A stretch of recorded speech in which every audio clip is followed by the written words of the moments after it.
তোমরা আগের একটা ভিডিওতে দেখেছো যে আমার প্রোফাইলে একটা কমেন্ট এসেছিল যে আমি নাকি একটা সস্তার জায়গায় ঘুরতে গেছি, দুবাই গেছিলাম।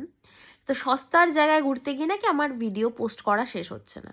So let's break down the cost of Dubai trip for 5 nights 6 days। তো ফার্স্ট অফ অল আমি বলে দিই, আমরা ফেব্রুয়ারি মাসে দুবাই গেছিলাম আর আমাদের ভিসাতে খরচা হয়েছিল 15,000 রুপিস। আমরা ছিলাম ওয়ার্ল্ডস এর টলেস্ট হোটেল উইচ ইজ জেভোরা। তার জন্য আমাদের লেগেছিল 47,500 রুপিস। ট্রাভেল ইন্স্যুরেন্সের জন্য আমাদের লেগেছিল 1,500 রুপিস। ফ্লাইটে কলকাতা থেকে দুবাই যেতে আমাদের লেগেছিল 29,000 rupees by Air India, and আসার সময় আমাদের এমিরেটসে, যার জন্য আমাদের লেগেছিল 31,000 রুপিস। এবার আমরা ওখানে গিয়ে যেগুলো অ্যাক্টিভিটিস করেছিলাম তার মধ্যে ছিল dhow cruise, desert safari, morning yacht, view at the Palm, aqua fun যেখানে আমরা 7,500 টাকা ওয়েস্ট করেছি, এটা আমি কোনোদিন ভুলবো না, বুর্জ খালিফা অ্যাট দ্য টপ। এই সমস্ত অ্যাক্টিভিটিসগুলোতে আমাদের খরচা হয়েছিল 35,500 রুপিস। এই সব কিছু আমরা বুক করেছিলাম ক্লুক দিয়ে। তোমরা এখনও বুক করতে পারবে, ভীষণ ট্রাস্টেড ওয়েবসাইট আর খুব ইজি। দেন আমরা দুবাইতে ফোন কিনেছিলাম আইফোন, সেটা হচ্ছে আইফোন 15 প্রো ম্যাক্স। তার দাম পড়েছিল 1,04,000 রুপিস।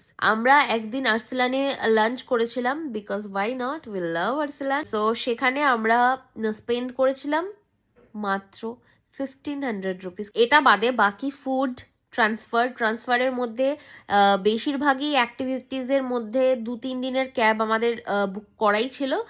বাকি 1-2 দিন আমরা ক্যাব করেছি। বাকি যে মেট্রো এবং শপিং, আমরা বেশ শপিং করেছি, অনেক পারফিউম কিনেছি। তো সেগুলো নিয়ে আমাদের মোটামুটি এই এই জায়গাতে খরচ হয়েছিল 25,000 রুপিস। আমাদের দুজনের ড্রেসের জন্য খরচ হয়েছিল 15,000 রুপিস। দুজনের স্যালনের খরচা হয়েছিল আরো 15,000 রুপিস দুজনের।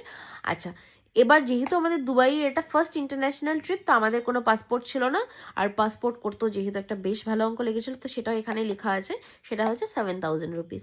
এখানে আমাদের দুবাইয়ে 5 nights 6 days আমাদের লেগেছিল 3,25,000 রুপিস। তো এই 3,25,000 রুপিস যদি কারো কাছে মনে হয় যে এটা cheap, then obviously it's cheap. কিন্তু তার মুখেই এটা মানায় যে অলরেডি ঘুরেছে। তার মুখে মানায় না যে না ঘুরে একটা জায়গাকে জাস্ট চিপ বলে দিল কারণ যে আমাকে ছোট করবে বলে বা আমার উপর জেলাস বলে। Please don't do this.